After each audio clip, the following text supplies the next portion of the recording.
Hey guys, I had somebody recently send me a request to do a sound comparison between the TaylorMade SLDR 460 and the TaylorMade SLDR 430.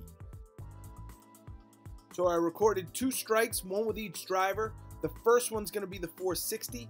The second one is going to be the 430. I'm going to play it through 3 times and let me know if you hear a difference.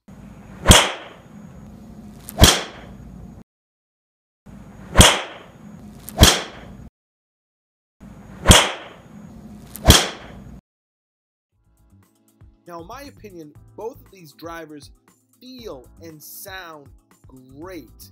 There's no overbearing sound, high-pitched sound. But in comparing the two, I would definitely say the 430 had a slightly higher pitched sound at impact. Again, let me know what you think. Comment below.